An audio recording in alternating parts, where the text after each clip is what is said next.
Les marchés de cette crise liée donc à l'embargo qui est prononcé ce soir par les États-Unis. On est avec Gérard Vespierre, qui est chercheur associé à la Fondation d'études pour le Moyen-Orient, spécialiste des questions énergétiques. Bonsoir, merci d'être là. D'abord donc bonsoir à vous. Un mot sur cette menace, $300 le baril de pétrole. Est-ce que c'est envisageable selon vous ?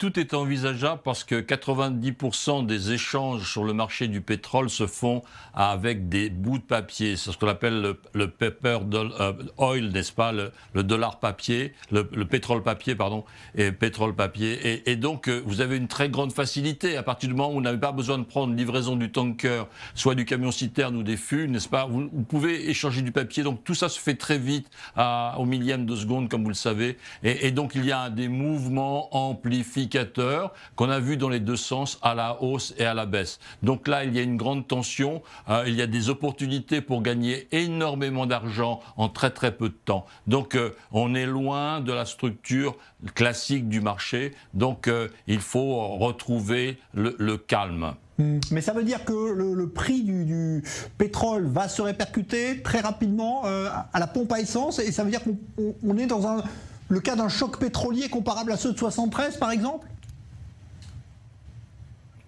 Pas tout à fait, parce que là, si vous voulez, il n'y a que les États-Unis. D'ailleurs, ce n'est pas tout à fait un embargo. Un embargo, c'est-à-dire que plus personne n'achète à quelqu'un. Là, ce ne sont seulement que les États-Unis qui n'achètent plus à la Russie. Et qu'est-ce que font les États-Unis? Ils n'achètent que 400 000 barils par jour, alors qu'ils en consomment 20 millions. C'est-à-dire qu'ils achètent à la Russie 2% seulement de leur consommation. Donc, moi, j'appelle impérativement à raison garder. Ceci est avant tout de la communication, n'est-ce pas? Et vis-à-vis de la Russie, en disant nous sommes complètement à côté de nos alliés et nous nous opposons à votre politique. Alors l'Europe dit chercher aujourd'hui des alternatives pour ne plus dépendre ou du gaz ou du pétrole. Est-ce que c'est réaliste à court terme de faire face à cette crise de cette manière ?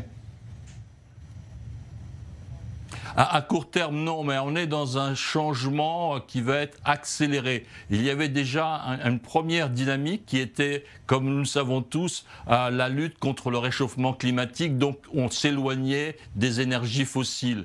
Et dans cette révolution, je dirais, énergétique, il y aura une révolution géographique et géopolitique, parce que on est, avec le charbon, le gaz et le pétrole, prisonniers du sol, et donc prisonniers des pays, des nations là où ces gisements se trouvent. Mais dans la période qui s'ouvre devant nous, eh bien, la production va être sur les lieux de consommation. On va consommer des rayons du soleil là où il y a le besoin de soleil, et on va consommer de l'éolien là où il y a besoin d'énergie électrique avec le vent. On va produire l'électricité nucléaire là où on a besoin de la consommer, et la même chose pour l'hydrogène.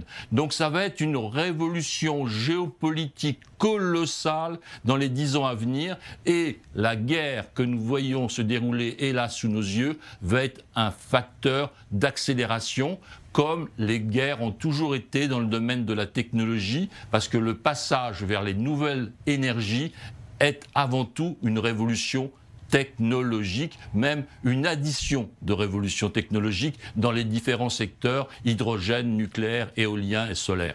Alors il y a une autre conséquence que pourrait entraîner cette guerre et cet embargo prononcé par les États-Unis, c'est que peut-être l'Iran va se voir lever plus rapidement les sanctions, parce que les Européens ont peut-être besoin maintenant de ce pétrole iranien. C'est possible, ça ? Alors il y a un double jeu, effectivement. Il y a le jeu du Kremlin, le jeu de Moscou, de ralentir la signature d'un prochain accord, de le ralentir à tout prix, parce que effectivement cela éviterait à l'Iran de pouvoir exporter un peu plus de pétrole, et donc de participer à la régulation du marché.